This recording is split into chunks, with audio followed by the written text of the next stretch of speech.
their separation was here. She wanted to spend more time with Shizu, but it was an impossible dream. With Chloe's main personality gone, Hinata could no longer control Chronoa herself.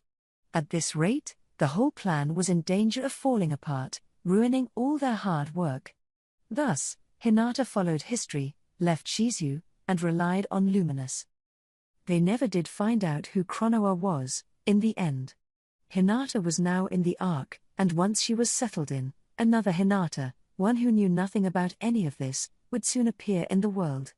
Once she did, what would happen to the Hinata sleeping inside her coffin? If she was lucky, nothing. If not, it'd be Chronoa waking up next, not her, but even if it came to that. Even it comes to that, I'm sure you'll figure something out. I believe in you, Rimuru. Recalling that slime from deep within nostalgic memory, she smiled a little before closing her eyes. Veldora approached Chronoa.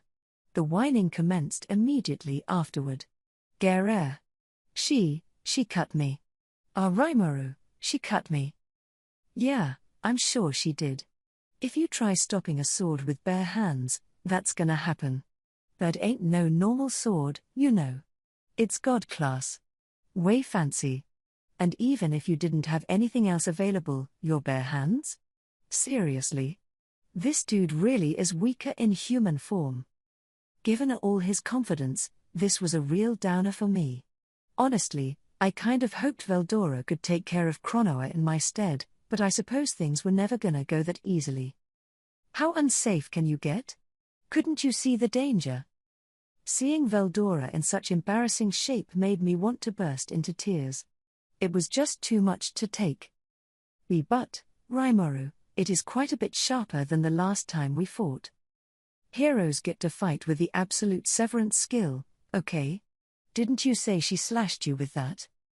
Of course, I was no longer sure how credible the absolute part of that was. All I know was, I sure didn't want to test her absolute severance against my absolute defense.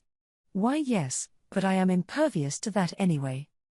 Veldora kept muttering as he started desperately dodging Chronoa's attacks. She got a stab in now and then, but he seemed on top of things still, which was good.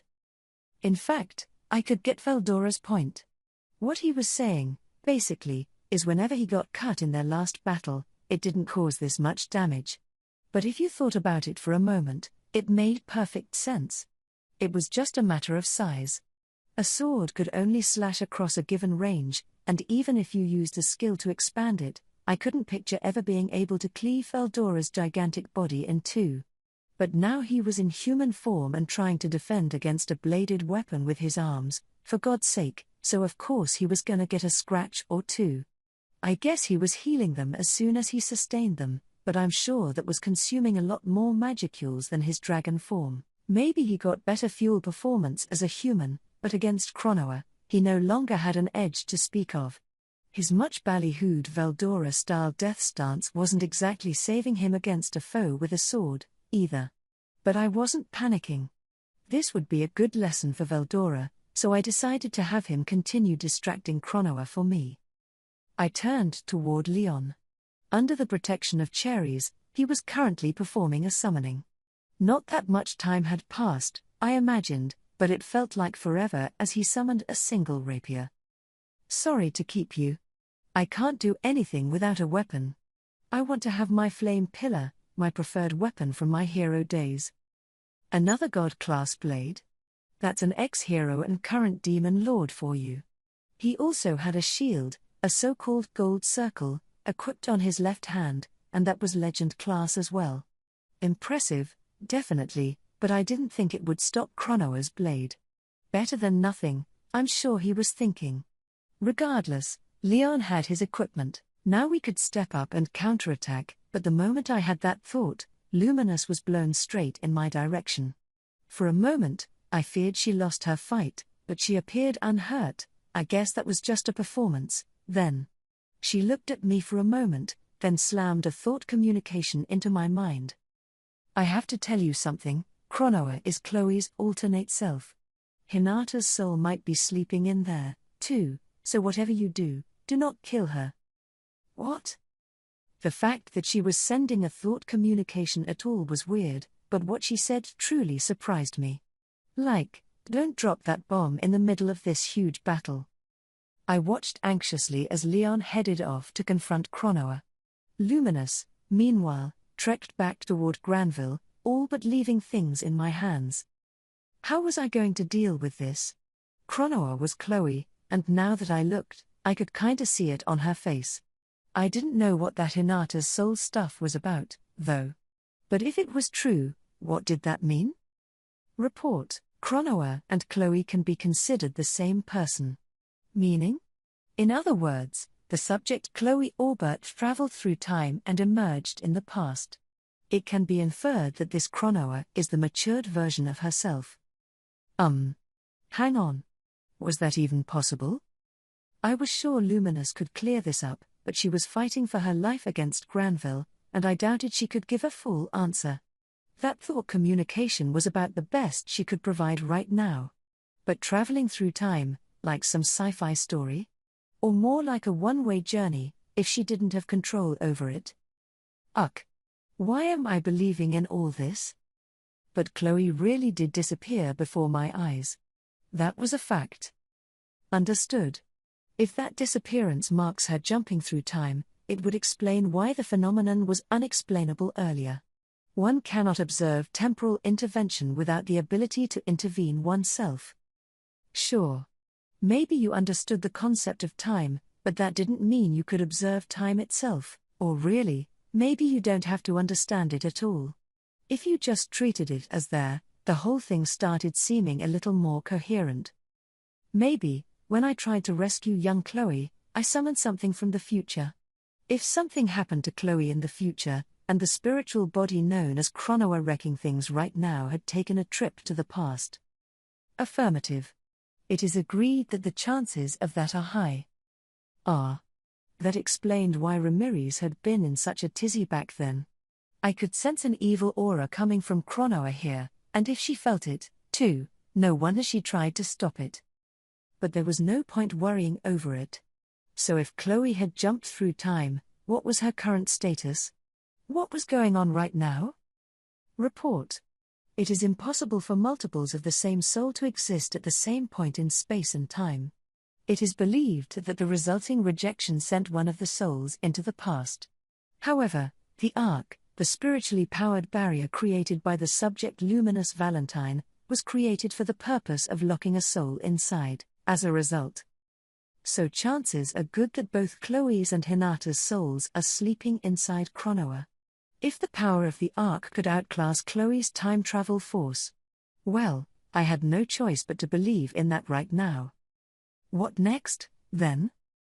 Leon, don't think about attacking Cronoa. Just focus on defending yourself. Do you have an idea? Yeah. I know it's asking a lot to just trust in me, but... No, I will. You trusted me before. How surprising. I didn't expect it to be that easy. He wasn't acting all highborn with me any longer. I was starting to like this friendlier, more casual Leon.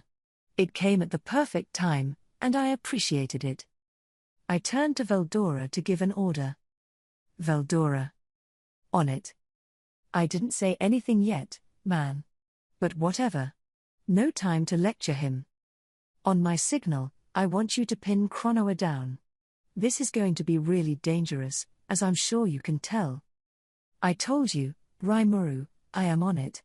I believe in you, so go ahead and carry out your plan. Well, that made me kinda happy, in a way. Not wanting to hurt Cronoa, or Chloe, was really just me being selfish. I was acting entirely on supposition, guesswork that could have been wrong for all I knew. Besides, having such a sunny view of things in front of this overwhelming opponent was practically suicidal. Still, if there was any kind of chance, I wanted to bet on it. Sorry. Follow my lead. Qua ha ha ha. Not to worry. It's hardly the first time. I have some concerns of my own, and I wish to confirm them. That is why I am working with you. Nothing more. So maybe Leon noticed, too, not just Veldora, that Cronoa was Chloe. It'd be nice if I could sit down and explain everything, but now was not the time for that. Leon was currently sword fighting with Cronoa, a composed look on his face, but his forehead was covered in sweat. It must have taken a Herculean effort just to speak to me. So, next order of business, how to dive into Cronoa's soul. Sir Rimuru, not stating your mission objectives out loud was a brilliant decision. I believe it is likely that the Demon Lord Guy is still monitoring the cathedral. That was a thought communication from Diablo. Luminous did the same earlier. I guess they were pretty concerned about what was happening around us. Me, though, I resorted to this only because it was a selfish request, and I didn't want Cronoa to eavesdrop on us. If it worked out, though, then great. Okay. So what do you need from me? Diablo must have sent me a message for a reason. As talented as he was, I'm sure he had a grasp of the situation. Maybe he'd have some useful feedback. Sir Rimuru, I believe it's possible for you to intervene with people's souls and send messages directly to them. However, I can think of an even surer way. What's that? When your material bodies make contact with each other, you can use your spiritual body to go inside. Then, when your astral bodies make contact, it is likely possible to directly interact with your partner's soul. Whether that was possible or not, it sounded incredibly dangerous, didn't it? Like, to the point where I might never come back. I was planning to stick with thought communication, but was that a bad idea? Understood. The subject Diablo's suggestion has a higher chance of success. However, the amount of danger is incomparably higher. And that was why Raphael didn't bring it up before now, I guess. Diablo, thank you. But let me just say one thing. What is that, my lord? You are giving me far too much credit. No need to be modest, my lord. I'm not, dude.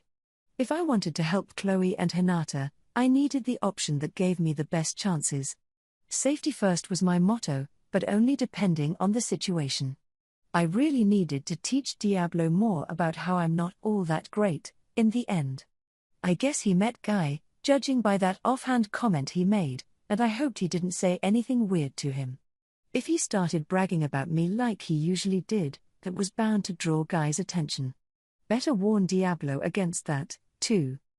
If it is possible, I think it would be good to do, something to stabilize the opponent's mind. Good fighting to you, Sir Rimuru. Diablo's trust weighed upon me. Right now, though, I'd have to thank him for giving me a decent strategy. But how would I calm her down? If I could do that, we wouldn't have to deal with all this.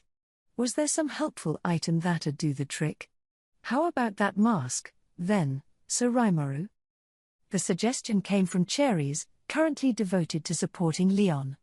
I guess he saw what I was about to try, too. Really smart guy. Too much so, even. The mask? Yes. It was powerful enough to keep me at bay, so perhaps it would calm her as well? I see. He was smart, but apparently he didn't notice how I was trying to keep us from being heard. But that was my fault for replying to him. The mask, though, huh? I gave that to Chloe, if I recall. So where was it now? Hang on a second, that was an old memento from Shizu, and I repaired it at one point. If I gave that repaired mask to Chloe, then maybe it had somehow made its way back to Shizu. So wait, where did that mask come from, then? No.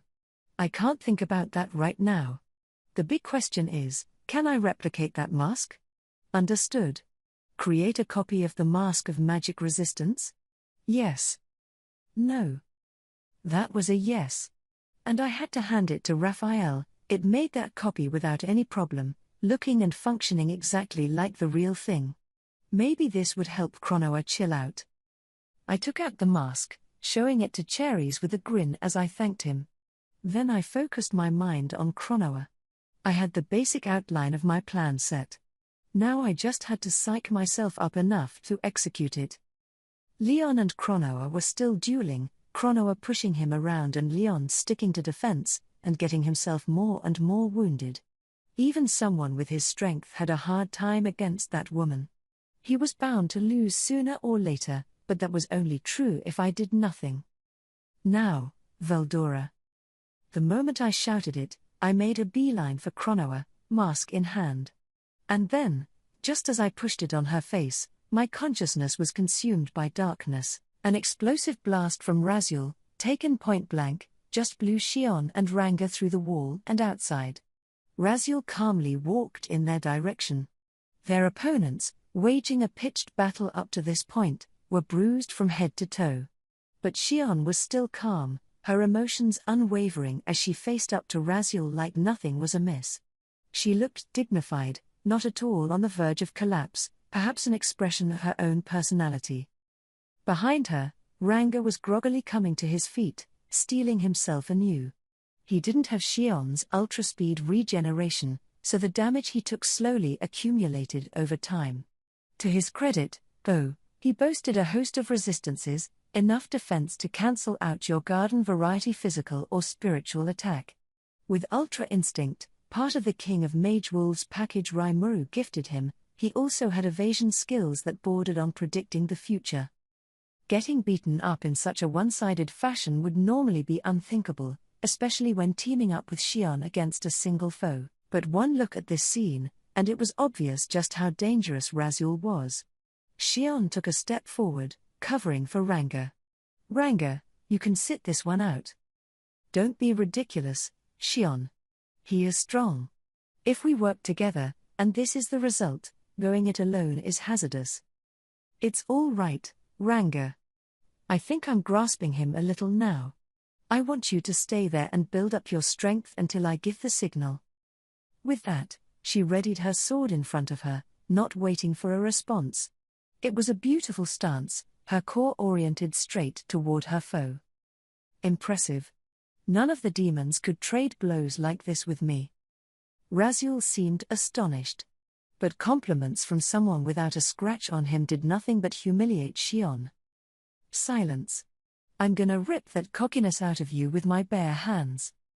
With that shout, Shion went on the move, holding her sword up high and swinging it down like the demigod-like ogre she was.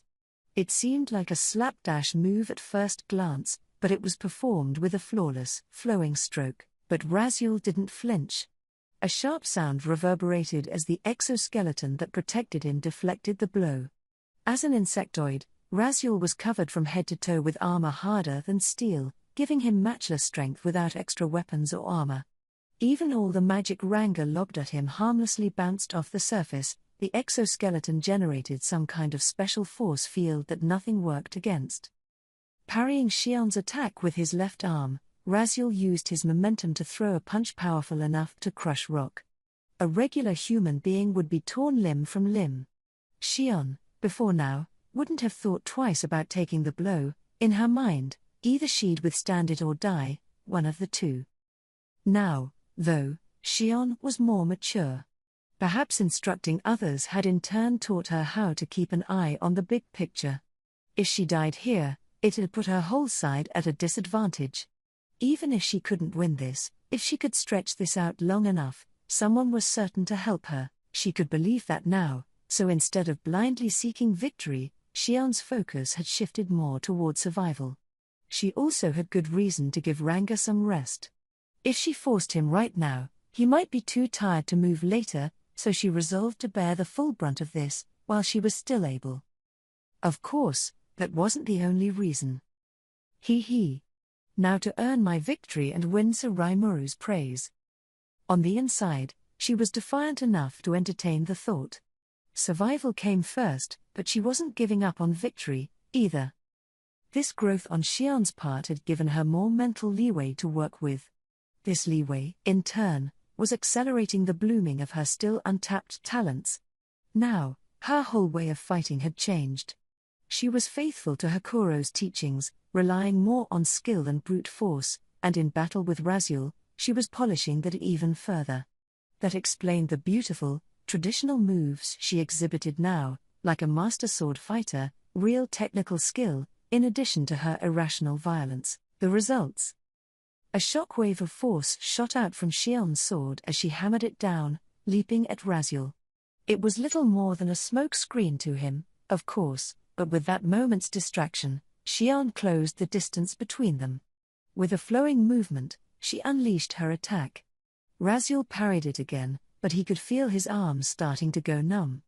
Xian's skill had just ratcheted up, somehow, even in the middle of battle, she was constantly growing. Not yet. I'm not done yet. That strike just now had the effects of her unique skill Master Chef attached to it. She had come upon the idea of using guarantee results to crack his thick exoskeleton. She got deflected, again and again, but she didn't give up, smashing her great sword down on the same spot, thinking about nothing but destroying that shell. In effect, she was looking to bend the laws of nature themselves to crush the uncrushable. Raziel was an overwhelming foe, but Xian persevered, sticking it out, never despairing if her abilities didn't work, constantly believing her wish would come true as she kept attacking. Raziel, meanwhile, quietly parried her attacks. The battle continued along.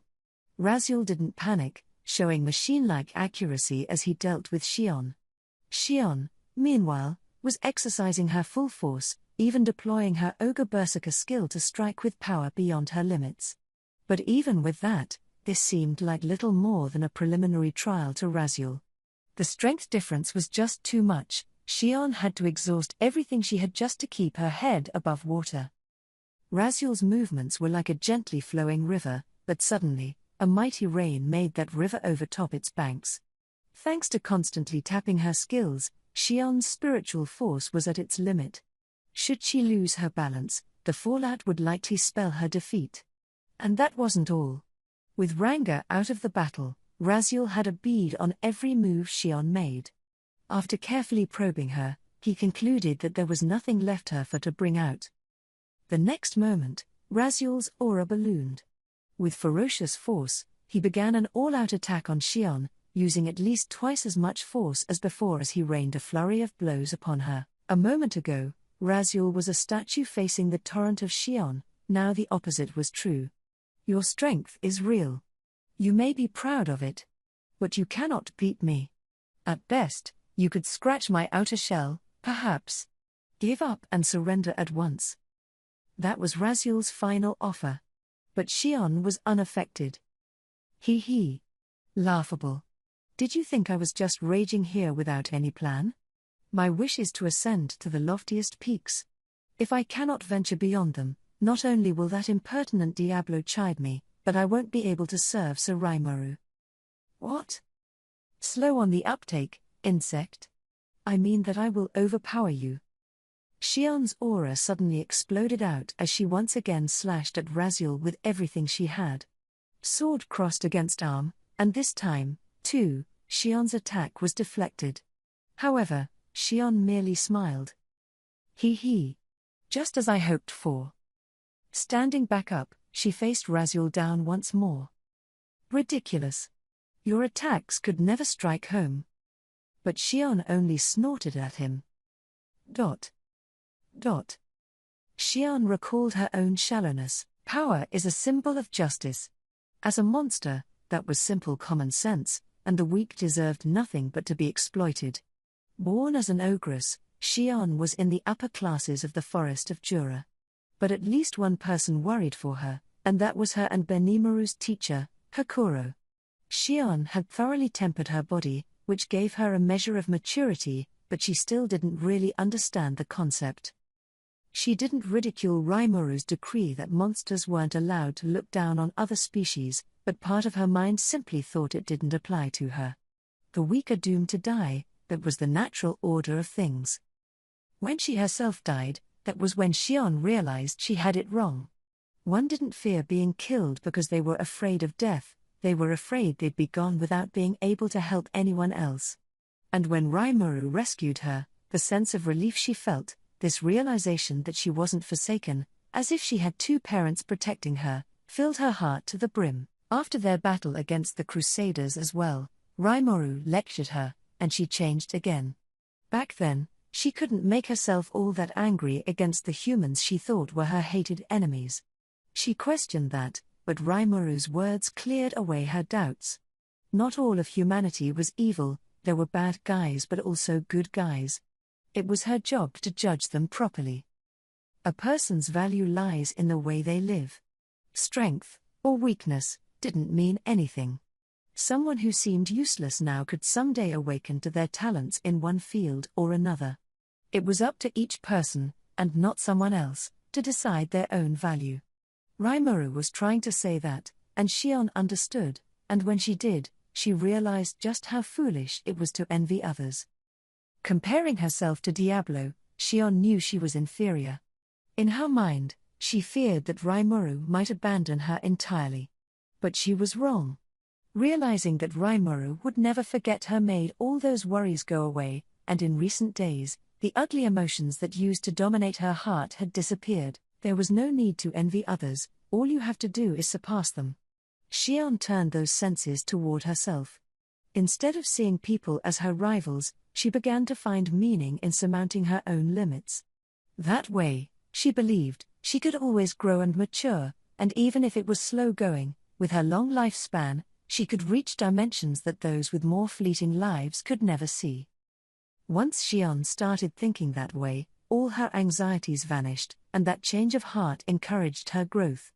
And that indomitable spirit was now blossoming under extreme circumstances. Confirmed. The subject Shion's intrinsic skill Ogre Berserker has evolved to the unique skill Divine Berserker. This was a happy accident, not something Shion aimed for, a miracle that occurred precisely because she kept struggling, never giving up on victory. Let me tell you something, the goddess of victory always smiles upon those who never give up. Here we go, divine release. Without a moment's hesitation, Shion tapped into the freshly transformed unique skill Divine Berserker. Ogre Berserker had already used and abused her body, now every muscle screamed at the excessive burden. She used ultra-speed regeneration to shut them up. The unique skill Divine Berserker was, in essence, an upgraded version of Ogre Berserker.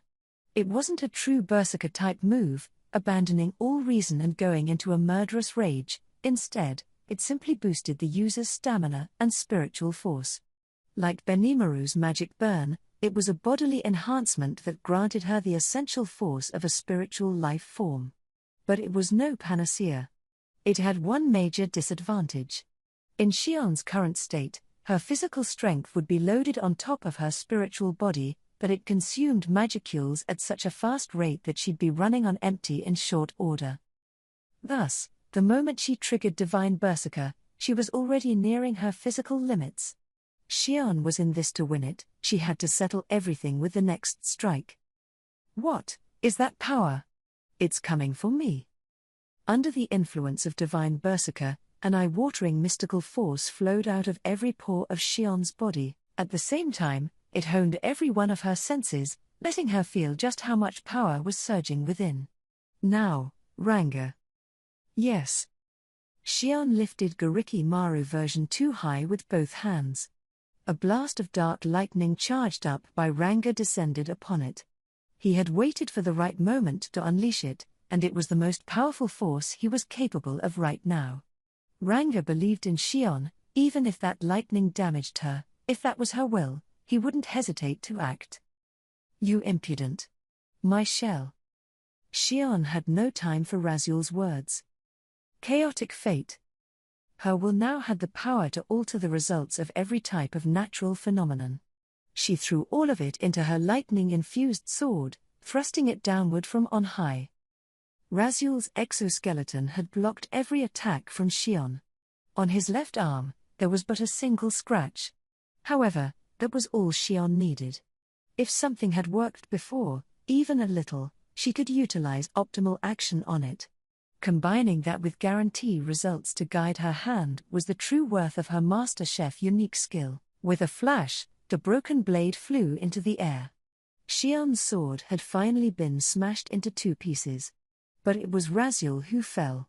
His left arm was severed, a large gash cleaved open from the tip of his shoulder down the center of his body. The ruinous lightning that slammed its way through promptly fried all his major organs. Now the battle was over. Raziel crumpled into a heap. He understood he would die soon. His eyes swiveled up to Granville, still fighting against Luminous. "Forgive me, Gren. I'm taking my leave before you. We will meet again, at that promised land." The light faded from those eyes as his life functions failed him. Xion and Ranga had secured their victory. Seeing Rimuru apply the mask to Chronoa, Luminous all but hoped it would win the day for them. This was a risky wager. Once again, Luminous had bet everything on Rimuru, who had earned Chloe's and Hinata's trust. Luminous had pretended not to know anything about him, but given everything Chloe and Hinata said about him in the past, she was worried. She only joined the last Walpurgis because she heard Rimuru would be there. Him becoming a demon lord wasn't at all the story she heard. Even when discussing matters with Hinata, she continued to feign ignorance of the truth. But as Chloe's story gradually inched closer to reality, she stopped having any doubt about it. That was why Luminous was never hostile to Rimuru from the start. Still, recent events hadn't turned out at all like how the Chloe and Hinata of the past put them. Things were starting to get inconsistent, and that scared Luminous to the core. The greater things started to diverge, the more it seemed like Chronoa, kept safe in the Ark, wouldn't be revived in the correct manner. Now that fear had come true, and unexpected events were occurring in a flurry. Here, right before this musical concert she so looked forward to, her dutiful assistant Granville was turning traitor. To be exact, she knew he betrayed her well before now, but not even she expected him to march in here and so blatantly rebel against her. Now Hinata was dead, Chronoa was revived, and Luminous's best bet for dealing with these irregularities was Rimuru, whose continued survival was itself an irregularity. That was her decision, and just as she hoped, Rimuru was attempting an appeal to Chronoa's soul. That's the same mask Chloe wore. There's still hope. Luminous internally cheered. But then Granville spoke up. "You look pleased, Lady Luminous. Do you really believe that your beloved Chloe will come back?" "What? Chronoa is a living destructive force, is she not? And without the Ark to contain her, the only way to stop Chronoa is to call back Chloe's soul. But do you really think that soul is slumbering within her? Why do you know that?" Luminous looked surprised for a moment. But come to think of it, Granville could have easily listened in on Chloe's and her conversations over the years. "Oh. So that's what you did?" "Yes, I'm sure it's just as you imagined. There is no quicker and easier way to destroy this world. All I have to do is leave the matter to someone far stronger than I." Granville laughed, the madness readily visible in his dark, murky eyes. "Silence. Don't expect this to turn out how you want." "No? I suppose not. At every opportunity, this world has trampled over my wishes. And just now, my friend has passed away." It was only then that Luminous realized one of the battles was over. Rimuru's officers had emerged triumphant. Raziel was dead. Heh. Indeed, this world has been harsh to me. "I don't care." Luminous shot back, pushing him aside. "And that," he quietly responded, "is why I hope this whole world is destroyed. Enough with your nonsense. If you want to be hopeless, go do it by yourself." With that shout, she readied her beloved sword, named Nitrose after her original homeland. Granville responded in kind, turning toward Luminous and unsheathing Truth, his own blade from his hero days. Both weapons were god-class and boasting equal capabilities. And then... "Hopeless? No, I am not hopeless. In fact, right now my heart is filled to the brim with hope." As he made the declaration, the energy being released from Raziel's body flowed its way into Granville's. It was both his strength and his very soul. Now he had the powers of Maria, Raziel, and himself pulsating within his body, creating a new hope for himself. Confirmed. Conditions met. The unique skill Nefarious has evolved into the ultimate skill Sariel, Lord of Hope. Granville, too, was reaching dizzying new heights in this battle, the ultimate peaks, mountaintops that only the chosen can reach. The ultimate skill Sariel, Lord of Hope, much like Luminous's Asmodeus, worked in terms of life or death. Now they were fully an even match. Standing there silently, Granville turned his dark, opaque eyes toward her. I am ready, Lady Luminous. It is time to break the cycle of fate and finish things. So it is. I will accept your resolve.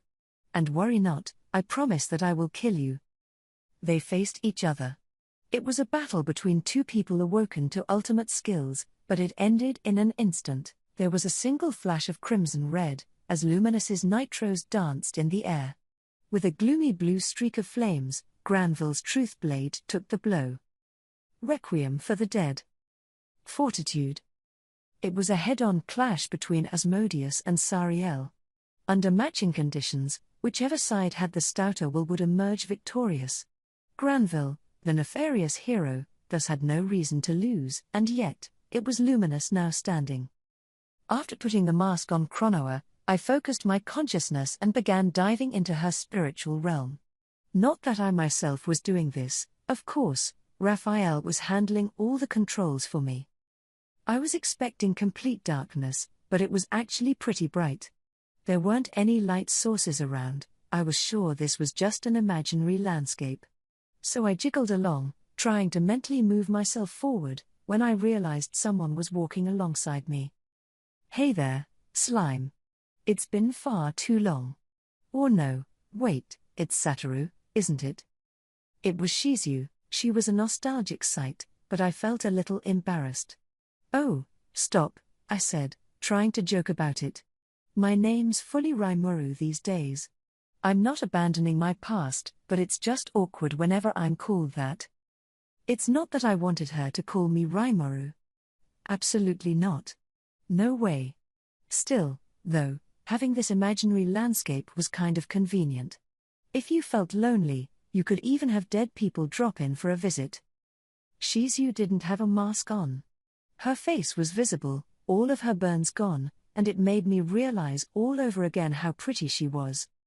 My own look was modeled after hers, of course, which often made people think I was this fetching young lady, and looking at her now, I guess I couldn't blame them.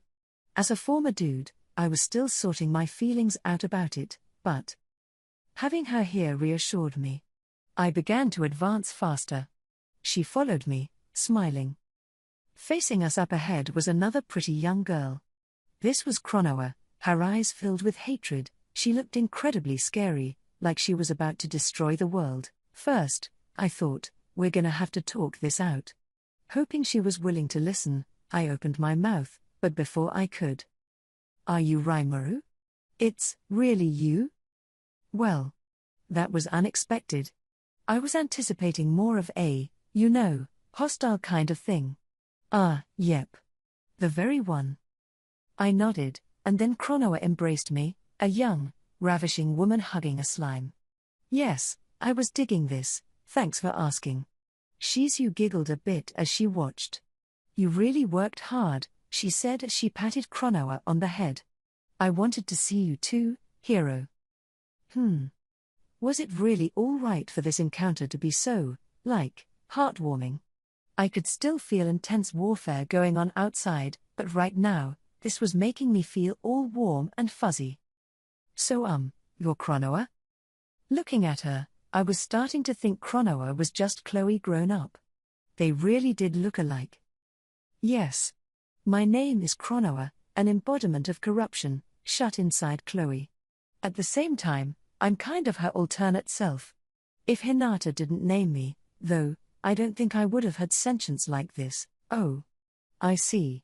I had no idea what was going on, but I could tell there was a complicated backstory involved. All right. So what you're trying to do? If she was intent on destroying the world, I'd have to stop her with everything I had. If this was Chloe's alter ego, I needed to get Chloe in this scene and perform a bit of a switcheroo. That's why I cut straight to the point. But it's fine. I've had enough of that. You're safe, after all. Cronoa was perfectly calm and casual, even though it kind of gave me the creeps. I had been through all kinds of tough scrapes by now, and I survived them all. If you wanted to put me in even more danger, I'd have to say no thank you to that. Well, sure. I've always been safe, so. You say that, but you sacrificed yourself to save me. Now Cronoa raised her voice. Sacrificed? I wasn't sure what set her off, but maybe I ought to just apologize. Ha ha ha. Sorry. I'll be more careful next time. Really? You promise? So I promised Cronoa I wouldn't do anything reckless. I was totally lost here. It's not like I was trying to be reckless. But hang on. If Cronoa had memories from the future, was she talking about something coming up for me? That possibility is likely. Or, man, really? That sucks to hear. Or actually, maybe the other way around. I have to be glad I heard that. I swore not to pull any reckless moves, no matter what. I waited a few moments for Cronoa to calm down before dropping the big question. So speaking of Chloe, do you know where she is right now? That, and was Hinata here, too? I was in a rush, but I wanted to proceed with caution. If I got on Cronoa's bad side, I might cut off any chance at getting more info. But my worries were in vain. She went astray, into the unlimited imprisonment deep inside my heart. I'm supposed to be the one locked in there, but two of the same being can't exist at the same time, so we got swapped out. Judging by how forward she was, it looked like Cronoa cared a great deal about her. She seemed to see herself as a support for Chloe, the main personality, and I felt safe in believing that, so I moved on to the next question. And what about Hinata? Hinata. Well, it was a shocking answer. She told me Hinata was already dead. What do you mean? Luminous told me Hinata jumped back in time with you. So she should have been just fine. You have it all wrong, Rimuru. Hinata died right here. Granville's attack can crush people's souls as well.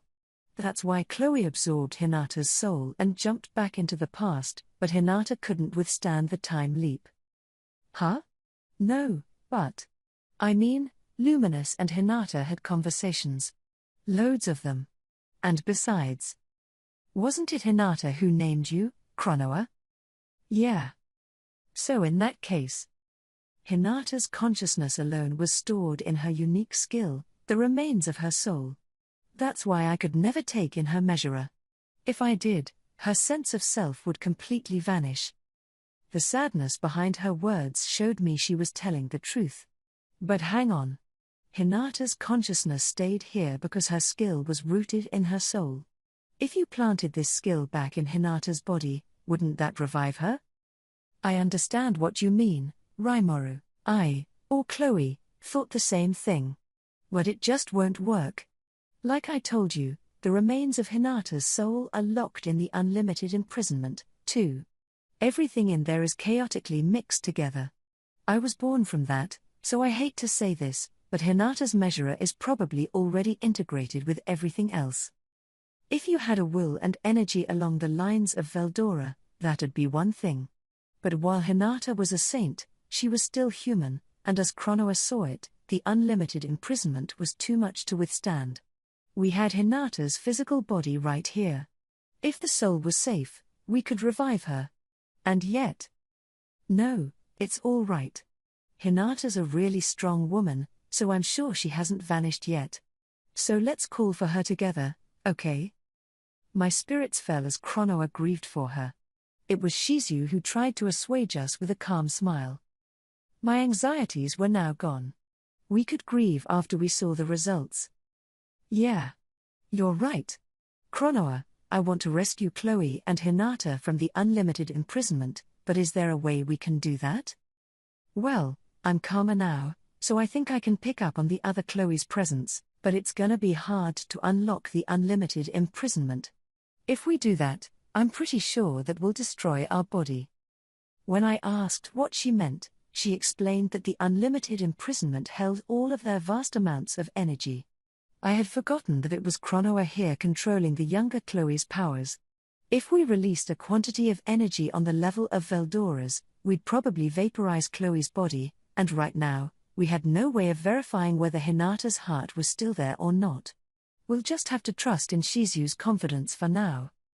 So if I wanted to nimbly control the unlimited imprisonment's energy while extracting Chloe and Hinata from there, could I use Raphael to intervene with it, maybe? Like, just probe around inside without breaking the whole thing open? Negative. As it stands currently, this is not possible. We do not have access to the data particles, the smallest unit we can interact with. Raphael could unlock the unlimited imprisonment as well, but since we couldn't access the information inside, that was all it could do. Veldora, who came back to life all by himself, was apparently a unique exception. All right. In that case, let me reassign that access. You have my permission to do whatever you want, Rimuru. Huh? Just as I was pondering what to do, Chronoa gave me quite the unexpected offer. These data particles were even smaller than spiritual particles, she explained, their mass about as close to zero as you could get, and they were found in everything that existed in the world. It was possible to observe data particles, although it was limited to spaces like inside my stomach and Chronoa's unlimited imprisonment. They were the units Raphael apparently worked with when organizing my skill sets. Now that I had the permission of the unlimited imprisonment's owner, Raphael had the right to interact with it. Report. Consent received. Commencing intervention. Was it me, or did Raphael sound a little joyful? This must feel kinda similar to messing around with my own skills. Things happened extremely rapidly after that. Before I could even try to stop him, Raphael was fully in his element. Complete. The unique skills Unlimited Imprisonment and Absolute Severance will have measure added to them. The resulting sacrifice of energy will trigger an evolution to an ultimate skill. Raphael kept on going, not even giving me the customary yes/no prompt. Although maybe asking me for approval was barking up the wrong tree. These aren't my skills, after all. Wait. Isn't this kind of weird? Despite my worries, Chloe's, Chronoa's, power was soon reborn into the ultimate skill Yog-Sothoth, Lord of Time. Even better, Chronoa, a conscious body, normally an alternate version of Chloe, was optimized into an informational body known as a Monos, allowing her to switch out with Chloe at any time. Was it really okay to let Raphael go hog wild like this? I honestly wanted someone to say no to me, but no complaints were forthcoming. You're always so reckless, Rimuru, but I still love you so much. Chronoa hugged me, dropping a kiss on my right cheek, and what's more? Hey, Chronoa. You can't just jump in front of me. I detected something soft on the other side. Chloe, just like Chronoa, hugged me close and kissed me. Even more amazing, Chloe was looking like a grown-up, too, virtually twins with Chronoa and just as stunning. I was really starting to love these imaginary landscapes. It's a damn shame this wasn't real life, but being surrounded by hotties was never a bad thing. I kind of wished I was a human, not a slime, in this vision. Maybe even the old me, back when I was a nice human-type guy. What's the harm? As I let myself bask in all these peach-colored fantasies, Shizu looked down warmly at me. And so did someone else. Well, aren't you sitting pretty, Rimuru? You don't even know whether I can come back, but I can see that's not bothering you too much. It was Hinata. No, now wasn't the time to get carried away. I cleared my throat, my blushing cheeks giving away my embarrassment. But hey, Hinata's still looking pretty as always. Should I start by complimenting her? Although I guess I did just see her a moment ago, didn't I? But still, no woman minds a little praise. Ah, I see your. Spare me your pickup lines. Okay. She saw right through me. But I still really had to say this. But. I mean, I dunno if we want to call you safe yet or not, but I'm really glad to see you again, Hinata. That much, at least, I really meant. Thanks, she replied, and her cheeks were just a tiny bit red. She's totally being shy, isn't she? Is she starting to fall for me? Negative. That is incorrect. Yeah, no way that could happen.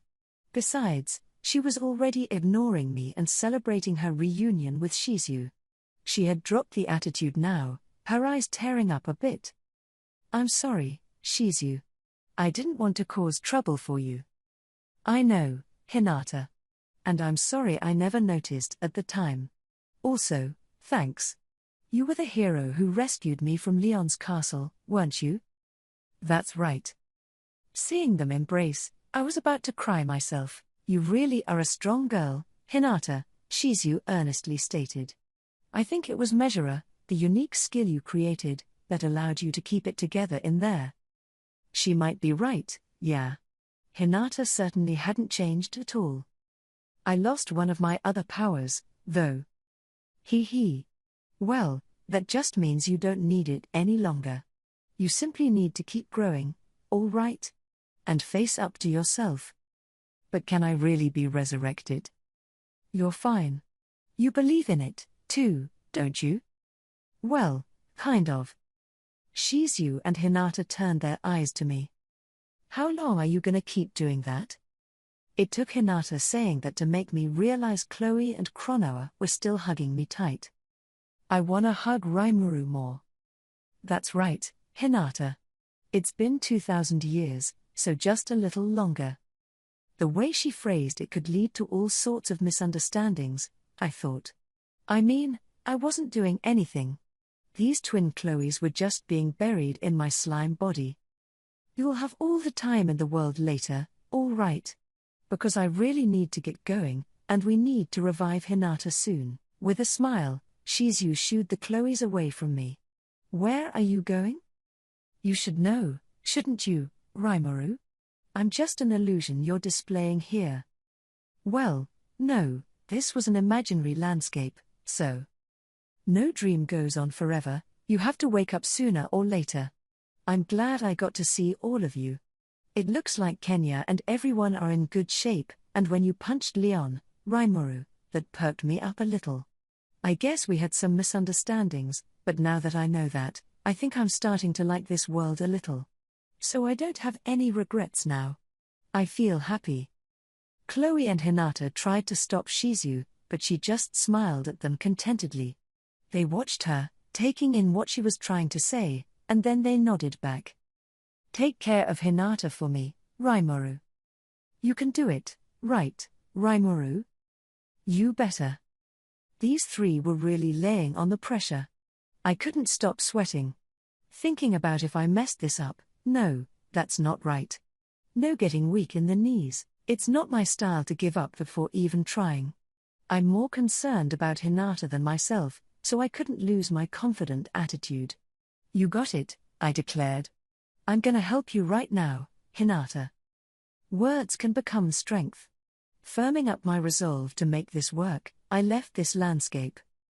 And when I returned to reality, I was still in human form. Apparently, I hadn't moved at all, striking that exact same pose while I was gone.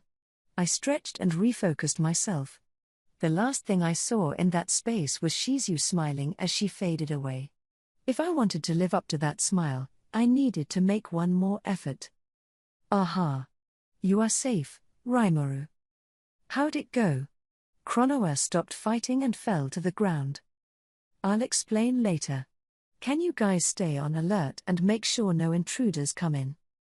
Indeed I shall. Very well. But you will explain this afterward? Veldora, and even Leon, readily agreed. That was a relief. I doubted he would, but if Yuki came back, they could take care of him, so let's look at Hinata's body. Luminous's magic had healed all the wounds on it, it was now down on the ground next to Chronoa. Oops. There was a hole in her clothing around her chest, so I needed to cover that up with a spare coat I had on hand. It's these little acts of kindness that make a considerate man like me so appealing. Of course, what I really wanted was to have her not glaring at me, but I just tucked that thought deep inside my mind. Now for the main event, the resurrection magic, and that would be a tall order if it was just me alone. I helped Hinata's consciousness surface back up, but her measurer, her real self, in essence, was still left inside Chloe's Yog-Sothoth. It had been absorbed to keep from disappearing, and it would be tough to separate them. I would prepare some energy to replace that, make the swap, and cast the resurrection spell at the same time, and I'd need some help for that. I called out to her. Lend me a hand in resurrecting Hinata, Luminous. GN. Gar. Well done, Lady, Luminous. Granville was on the ground spitting blood. After that strike from Luminous, the vitality was draining away from him, but his expression was now serene. You. Luminous could hear what he wanted to tell her. If you cannot even overcome this adversity, it will be impossible to protect the human race. If so, we may as well have our hero protectors destroy the world. She correctly understood that he was pinning his last hopes on her. She was prepared to accept that, and as proof of that, and to show her response to his feelings, she had faced up to Granville and struck him down. Now she could understand his emotions all too well. Granville didn't want to see Cronoa go berserk, he wanted her awakened correctly, so she could give hope to humanity. His awkwardness about it was still there, after 1,000 years, and it made Luminous feel a little lonely. My hopes are nothing compared with the heavy weight of time she bears. With her joining you, and the demon lord Rimuru. In this world without mercy, justice without power backing it up was meaningless. Even someone with Granville's strength was left to wail at his own feebleness. Just then, Luminous heard Rimuru's voice. He wanted to resurrect Hinata, and that meant he successfully awakened Cronoa, or Chloe. I knew I could rely on him. He actually did it. She offered him praise, if only in her mind. You have fulfilled your role well enough. Allow me to handle the rest. Just sit back and relax. With that, she turned toward Rimuru. Her strike was a fatal one, but even before it came, Granville had exhausted all of his life force.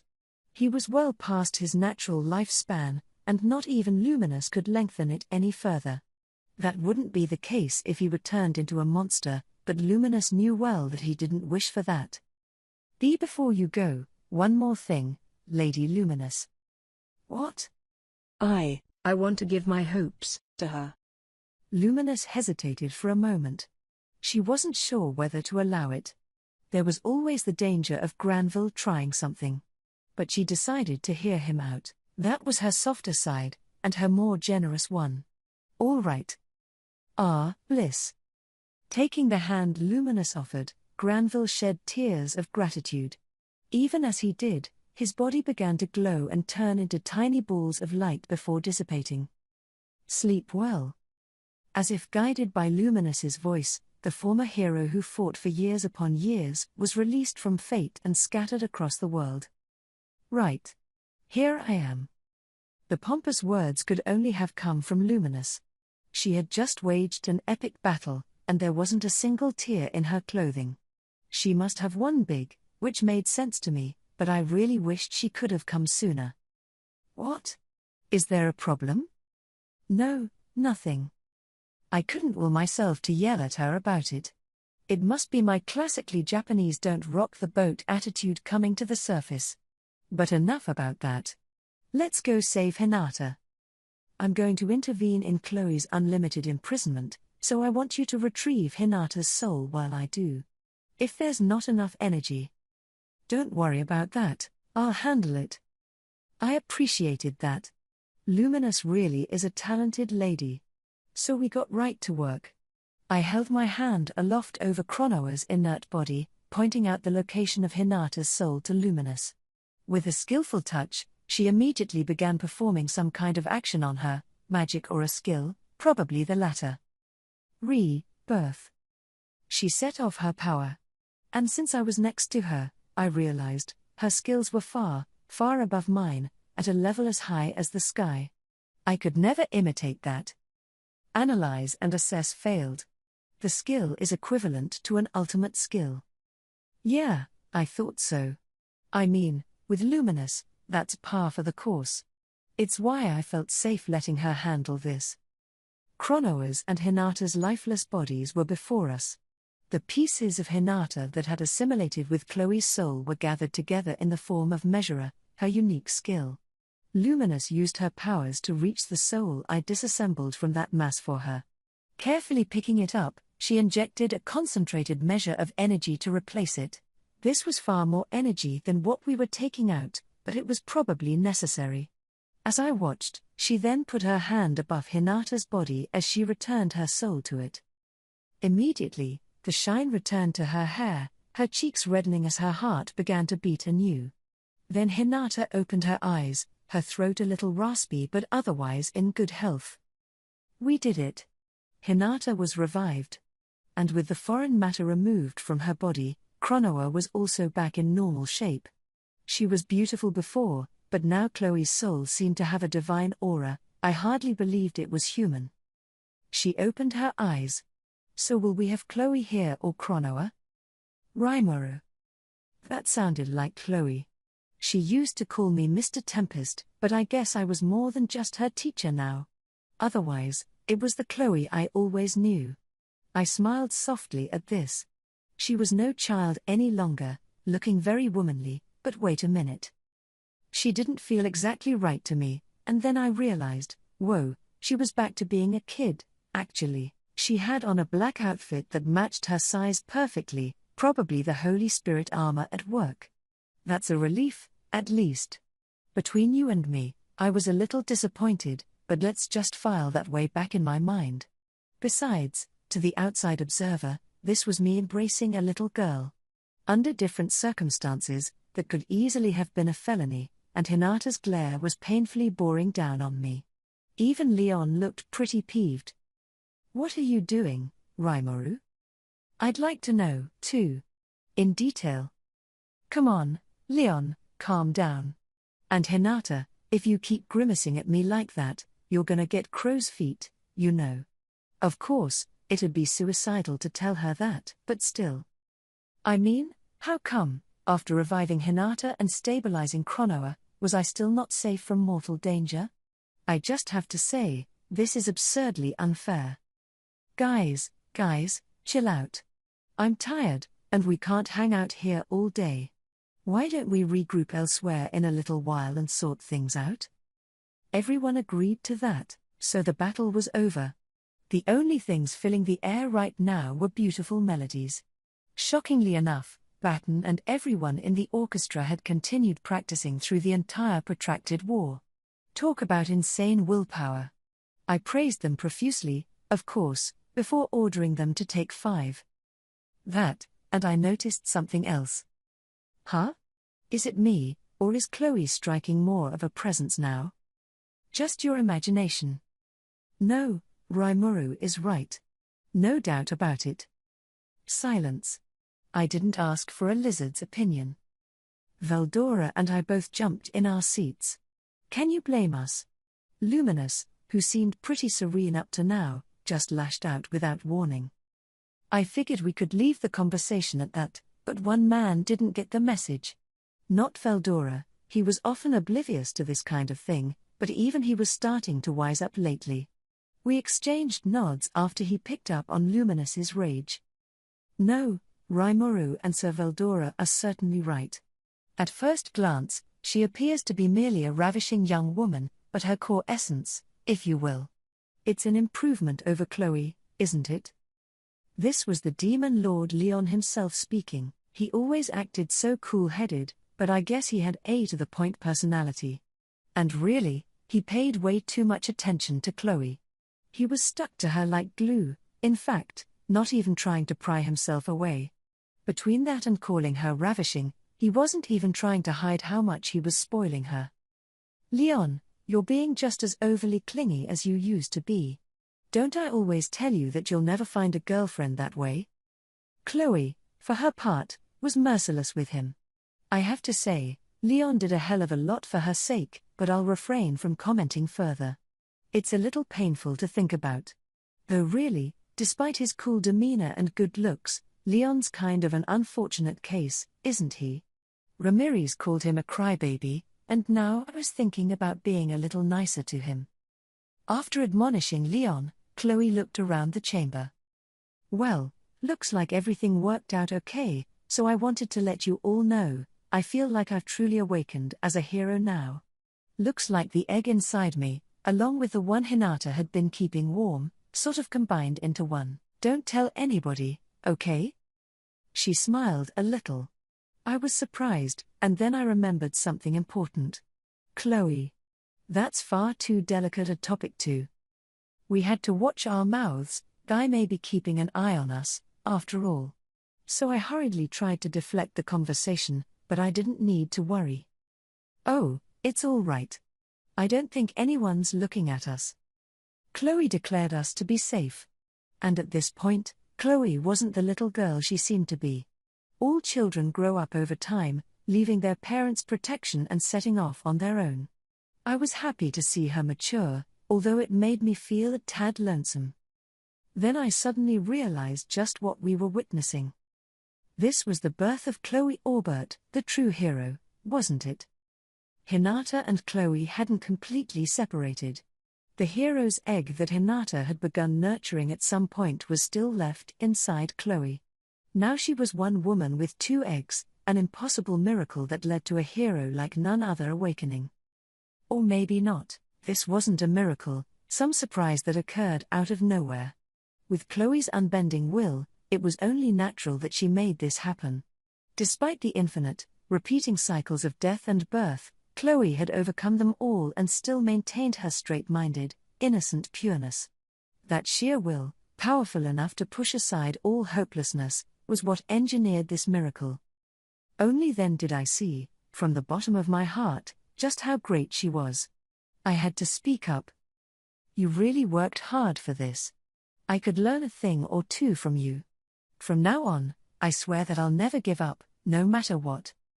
I meant it. You got it. Seeing Chloe smile and nod at me, I made a second promise to myself. From now on, I'd never let anything cloud that smile of hers. Certainly, I couldn't be rosy about everything ahead.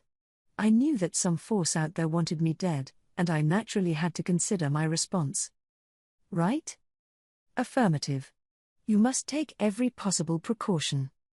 These events made me realize that if I'm defeated, it's no longer exclusively my problem. Once again, I resolved in my mind to never show any mercy to my opponents. It's important to understand the principles of other people, but if you wound up making sacrifices after overvaluing them, that's putting the cart before the horse. I will take any measure for the sake of victory. I made a secret promise to myself as I returned Chloe's smile. Epilogue. To the Promised Land. That night, we did a quick comparison of notes, planning to discuss the finer details on another day once things calmed down. From Leon, I learned of his relationship with Chloe. They were once childhood friends, apparently, and practically raised like brother and sister, but he wouldn't go into further detail. Chloe probably forgot all about it, so it was kind of a mystery, although probably not a major one. As cool as Leon was, there was no end to his doting on Chloe. His dedication was on an even more dangerous level, I think, than Thrainey's devotion to Ramirez. He'd continually say stuff like "I swear my allegiance to you" with a straight face. I'm sure Chloe would laugh it off and say "I'll pass," though. Speaking of Chloe, it turned out that she could take the form of an adult woman, too. Chronoa's consciousness was alive and well, and they now enjoyed a rapport like what Raphael and I had. They could therefore easily switch between who controlled her body, and whenever they were in a serious fight, Chloe could merge her consciousness with Chronoa to return to her true form. Of course, staying an adult all the time would probably confuse the other kids, so she told us that she'd stick with being a child for now. Luminous, meanwhile, told me about Granville. I suppose it was the loss of his wife that truly drove him mad. And when Maribel, his final hope, died, he went crazy all over again, but then, I believe, he regained his sanity. Serious, sincere, but also awkward and clumsy, that's how you could suitably describe Granville Rotso. When his wife, Maria, died, he had a breakdown over being unable to protect his beloved. He pinned all his hopes on Maribel, but then she took me on and lost. I'm thinking that Yuki may have killed her, although I don't have any real proof, but to Granville, the reason didn't matter. What did was that Maribel was dead, and the loss actually made him regain his sanity. Talk about ironic. And when he regained his marbles, he came up with his plan to awaken a true hero, a strategy that threatened to destroy the world if it failed. But Granville made the decision, and he really resolved to it. That much, there was no doubt about. A hero, of course, wasn't some infallible golden child. Anyone could become prejudiced, or insane for that matter. Granville had a lot of love for the human race, and I'm sure that's why the backlash from the loss of his sanity was so great. And it's not like this couldn't apply to me. What if I lost someone I loved? I recalled the heartrending sense of loss I felt when my fellow countrymen were mowed down. It's not just some dumb thought, no. I think, just a little, I understood Granville's feelings. The next day, we held that international concert. It took place outdoors, behind the now thoroughly destroyed cathedral, in front of an audience arranged in neat rows. Beautiful, melancholy music echoed high into the sky, a kind of funeral march, sent out to those we entrusted with our hopes for the future. I had a dream. A very strange dream. In it, I was this very selfish little girl. Maria, now awake, looked at Gren and smiled. Was it fun? Yes. Very much so. They looked at each other and grinned. Odd, isn't it? Why couldn't I trust in that slime? That's a tough question. I'd like to say because it was a dream, but that's not a very elegant answer. I'm serious. Ha ha ha. Sorry. Well, like you say, Maria, if we accepted and trusted in everything, it'd be a really beautiful world. But we all have our cowardly side. We're afraid of people who live under different rules than us, afraid they might stab us in the back. Even worse, if you don't distrust anyone, people might say you have an innocent heart, but it certainly doesn't bode well for a career in politics. The thing any leaders asked for is to be more watchful of others than anyone else. Maria scowled at this. Uck. Are you saying there's no hope for any of us to truly understand each other? Well, I don't like that. I don't like it at all. So I'm gonna start believing next time. In your dreams, right? Right. But if I have the same dream again, this time I'll definitely believe in that slime. I think we could really be friends. Oh? Yeah, I'll bet.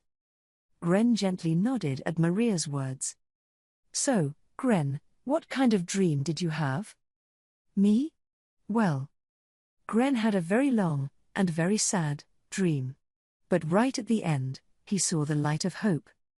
It was a nice one. A very nice one. Oh, that's good. Because if you're happy, then I'm happy. Me too. If it'll make you happy, I'll climb any mountain for you. If I'm here, and you're here, and we can live out our days in peace, then every day will be fun. Indeed. And we'll have kids, and our family will grow, and then we'll be happier than ever. We certainly will be. Gren gave Maria a gentle hug. They could hear a beautiful melody. It was their signal to depart. Well, we don't want to leave Raziel waiting.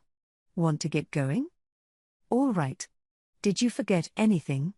We can't come back here, can we? No, I'm all right. As long as I have you, I don't need anything else. So they walked off, hand in hand, toward the promised land where everyone was waiting.